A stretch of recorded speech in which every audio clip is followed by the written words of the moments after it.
Ya, Assalamualaikum warahmatullahi wabarakatuh. Selamat siang, salam sejahtera untuk kita semua. Perkenalkan, saya Dimas Muhammad, merupakan dosen pada program Fakultas Hukum Universitas Negara Buana Palopo. Pada kesempatan ini saya akan menjelaskan salah satu mata kuliah yang saya ambil, yaitu Hukum Perlindungan Anak 2 SKS.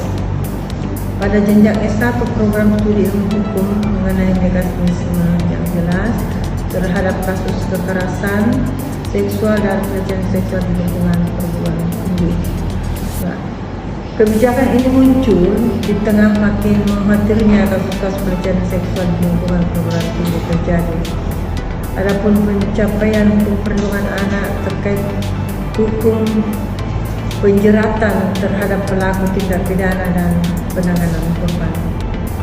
Adapun metode yang kami lakukan adalah tatap muka dan daring, penerapan ilmu hukum perlindungan anak, kasus-kasus yang terjadi hingga proses pendampingan bagi korban. Pencapaiannya itu pertama, mahasiswa mampu menjelaskan pengantar ilmu hukum perlindungan anak.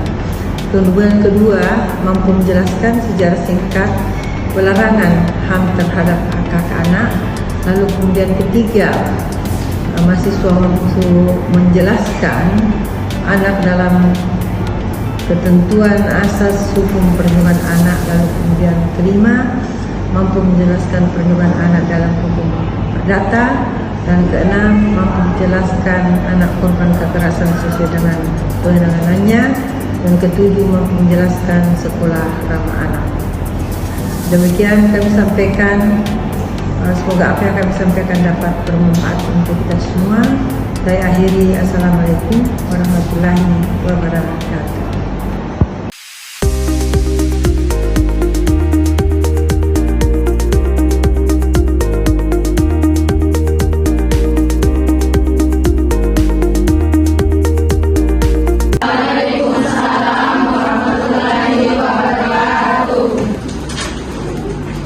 Senang sekali kami bertemu dengan anak-anak sekalian.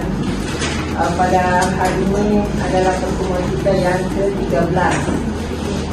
Tentunya materi ini adalah hukum perlindungan anak yang nantinya kita pada pemahaman ya materi-materi tersebut. Perlindungan anak ini sejauh mana pemahaman materi yang Ibu sampaikan kepada adik-adik sekalian? Apakah materi hukum perlindungan anak ini adik-adik bisa menjabarkan menyampaikan yang Ibu pertanyakan nantinya? Dan hari ini kita adalah melakukan refleksi ya pelajaran hukum perlindungan anak yang mana Ibu sudah pernah paparkan bahwa hukum perlindungan anak itu adalah Undang-Undang Nomor 35 Tahun 2014 adalah seorang yang berusia 18 tahun ya, termasuk anak-anak dalam hadirnya. Yang mana nantinya anak bisa bertanya sekaitan dengan beberapa materi yang Ibu telah sampaikan. Dan hari ini adalah pertemuan yang ke-13. Tentunya Ibu akan refleksi ya materi-materi kita. Mudah-mudahan anak-anak bisa bertanya dengan baik. Ataukah Ibu bertanya, kalian menjawabnya seperti itu. Sepakat? Sepakat. Terima kasih.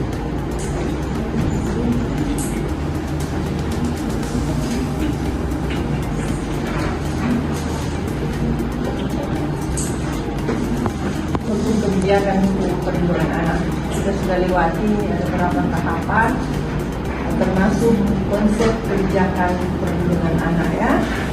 Kemudian perlindungan anak ada beberapa, lalu kemudian kita lihat dari Peraturan Perundang-Undangan Republik Indonesia tentang landasan hukum perlindungan anak. Ibu bertanya ya, apa itu perlindungan anak? Siapa yang bisa jawab? Ya, silakan. Assalamualaikum warahmatullahi wabarakatuh. Waalaikumsalam warahmatullahi wabarakatuh. Perkenalkan, saya Alifa Yusha Putri. Di sini saya izin Ibu ingin menjawab apa itu hukum perlindungan anak. Menurut saya, perlindungan anak adalah hukum perlindungan anak yang dinyatakan bahwa anak adalah seorang yang belum berusia 18 tahun, termasuk anak yang dalam kandungan. Nah, hak anak wajib dilindungi oleh orang tua atau keluarga. Sekian dari saya. Wassalamualaikum warahmatullahi wabarakatuh. Terima kasih, Bu. Tangan untuk teman. Ya, selanjutnya Ibu akan pertanyakannya berkaitan dengan landasan hukum ya. Landasan hukum perlindungan anak itu ada 4, ada 5 ya. Siapa yang bisa menjawab?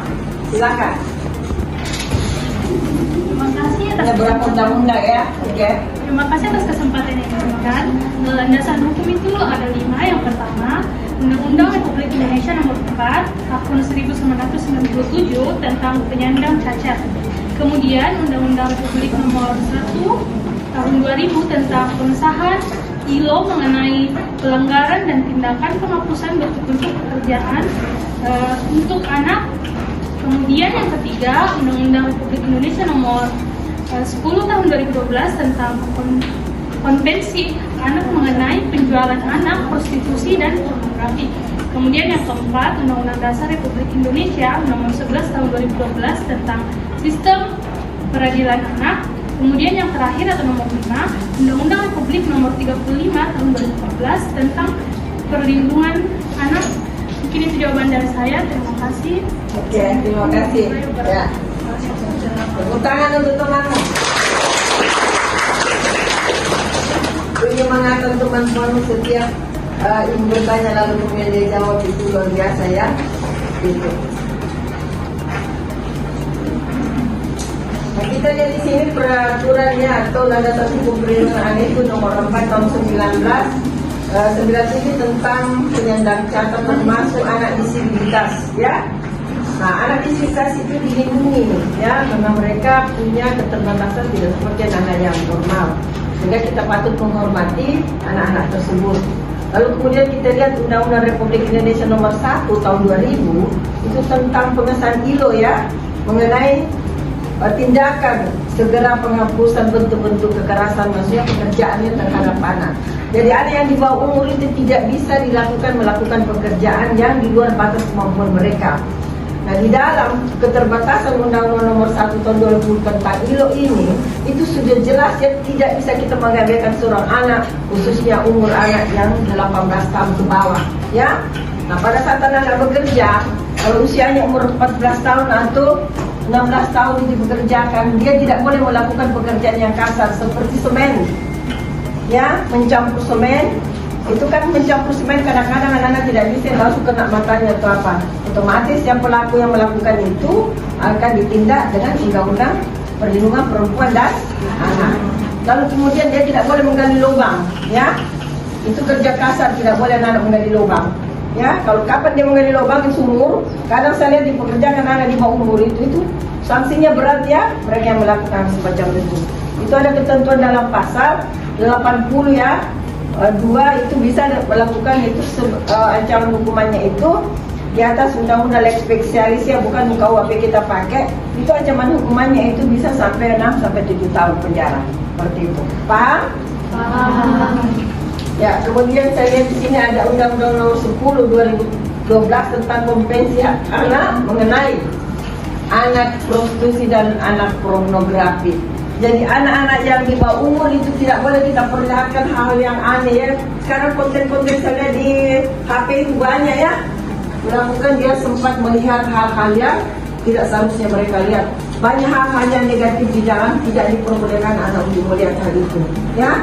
Apalagi kasus-kasus yang lain seperti konstitusi seperti yang dikatakan tadi di Undang-Undang Nomor 10 ya 2012 itu ini anak-anak yang mengenai penjualan prostitusi anak dan pornografi. Nah ini kadang-kadang juga anak di bawah umur, apabila ada seseorang yang menjual anak di bawah umur akan ditindaki dengan hukuman yang tinggi, tidak boleh dilakukan. Nah kita masuk pada Undang-Undang Nomor 11 Tahun 2012 Sistem Peradilan Pidana Anak. Ini tentang hukumannya anak ABH, anak yang berhadapan dengan hukum. Kita lihat di situ pada saat anak melakukan tindak pidana, mereka tidak memakai KUHP ya, undang-undang hukum pidana tidak, itu harusnya mereka pakai Undang-Undang 35 2014 tentang perlindungan anak ya. Jadi anak ini tidak boleh dihukum terlalu tinggi. Lalu kemudian kita lihat penjabaran dalam Undang-Undang 35 2014 itu banyak membantu anak-anak ya, anak-anak yang di bawah umur, termasuk anak yang dalam kandungan. Nah, sistem peradilan pidana ini kenapa kemudian pemerintah melaksanakan itu, karena tidak bisa disesuaikan umur orang dewasa dengan anak ketika melakukan tindak pidana, baik pencurian, pemerkosaan, ataupun tindakan narkoba yang dilakukan, harus seperempat dari hukuman dewasa.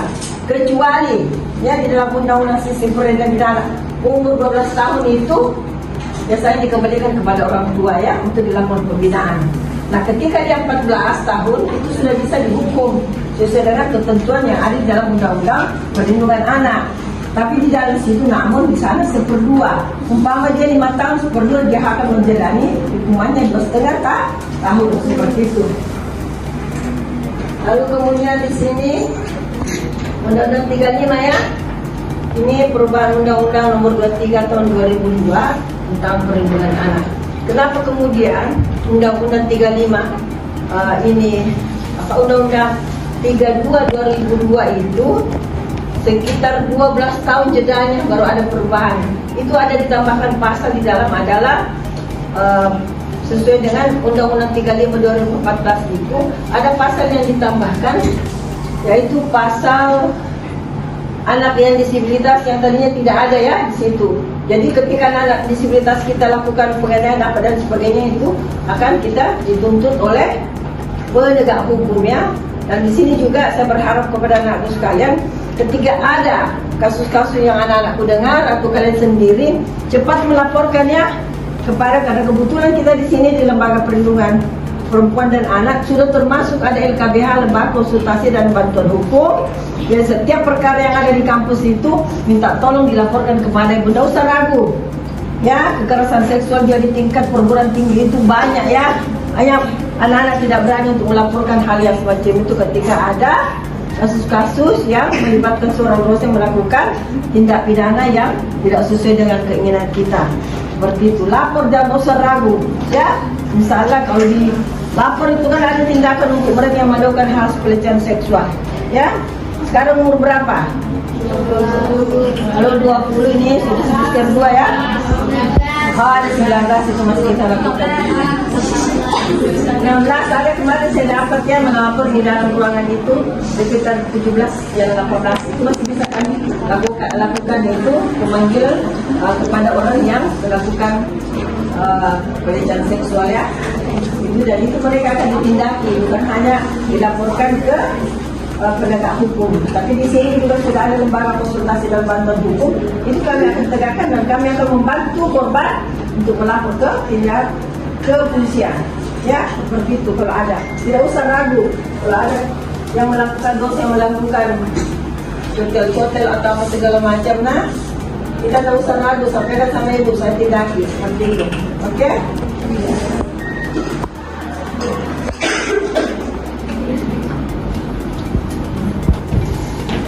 Oke, silakan. Baik, terima kasih atas kesempatan yang telah diberikan kepada saya. Adapun sepengetahuan saya, asas dan tujuan perlindungan anak itu ada beberapa, yakni yang pertama ada diskriminasi, kepentingan terbaik bagi anak, juga kelangsungan dan tumbuh kembang anak, dan yang terakhir adalah penghargaan yang terbaik untuk setiap anak. Terima kasih. Terima kasih. Tepuk tangan. Jadi kita tidak usah terlalu tegang ya dalam persoalan ini, kita harus biasa-biasa saja. Ibu juga orang biasa ya, dan kita saling menghormati di dalam kelas ini. Saya berharap anak-anak kalian juga harus taat ya. Ada norma-norma yang harus kita bangun di dalam kelas. Bukan berarti ibu masuk ke sini kita mau sebab pokoknya saya nanya mau membuat hal-hal yang negatif terhadap ibu, saya ibu bisa marah ya. Alhamdulillah selama ini saya lihat anak-anak khususnya di kelas Kesmas maupun di fakultas hukum sendiri itu belum pernah saya melakukan kesalahan selama ini mengajar. Ada yang mau dikonsultasikan anakku sekarang?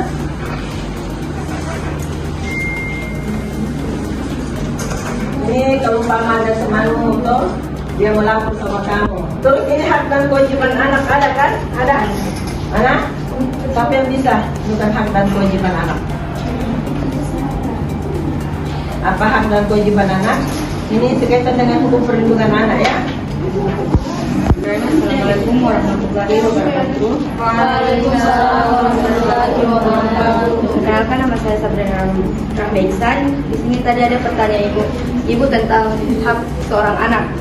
Jadi yang pertama itu setiap anak berhak untuk hidup dan berkembang dan berpartisipasi secara penuh.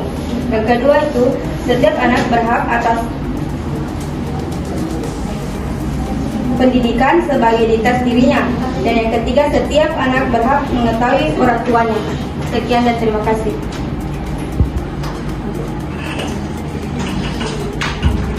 Coba lagi yang mau bertanya dengan topik yang lain, silakan. Maksudnya termasuk kekerasan seksual terhadap anak. Atau ada temanmu yang seperti itu, ancaman temanmu kenapa berkira atau bagaimana tidak lanjut pada saat kita laporkan seperti itu. Ya. Jadi tata cara melapor di kekerasan seksual itu baik di kepolisian maupun di lembaga konsultasi dan bantuan hukum itu, kami itu punya, jadi ketika mereka melakukan pelecehan seksual terhadap kalian itu harus melaporkan ya, dan jangan sungkan-sungkan untuk melaporkan kejadian tersebut. Kalau kalian tidak laporkan itu dan akan berulang ya, umpamanya. Dan baru-baru ini ditangani di satu kampus ada seorang anak perempuan itu dia diberikan tugas kepada dosen tersebut, lalu kemudian dia suruh kumpulkan tugas kepada teman-temannya, lalu kemudian disuruh bawa Pancasila. Sampai di Pancasila itu ternyata dia dimasukkan dalam mobil, lalu dikunci mobil, dia tidak bisa bergerak, itu dia dilecehkan di dalam situ. Di dalam sekali itu namun dia tenang, itu pintu belum terbuka, lalu kemudian tendang ulang, terbuka, itu sempat dia melawan ya, dengan keluar. Dan sekarang bapak itu kalau saya tidak salah masih ada di lembaga pemasyarakatan itu, dihukum itu selama 12 tahun 3 bulan. Ya, karena dia sudah kali melakukan hal itu dengan mahasiswa yang lain. Seperti itu, dan proses hukum ini yang dampingi sampai proses itu selesai. Itu.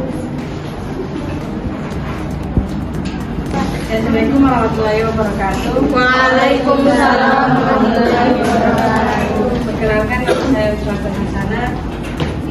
Saya ingin bertanya, bagaimana peran keluarga dalam pencegahan kekerasan seksual? Terima kasih. Terima kasih. Siapa lagi satu orang? Bagaimana pencegahan dalam keluarga ketika apa nak? Bagaimana peran keluarga dalam pencegahan kekerasan seksual? Oke, itu pencegahan bagus sekali pertanyaannya. Nah, dalam pencegahan dalam keluarga itu otomatis kita harus berpedoman itu masalah satu agama ya, kita harus berbuat. Kemudian kedua, pelaku kekerasan seksual dalam rumah tangga itu tidak jauh adalah orang-orang terdekat anak tersebut.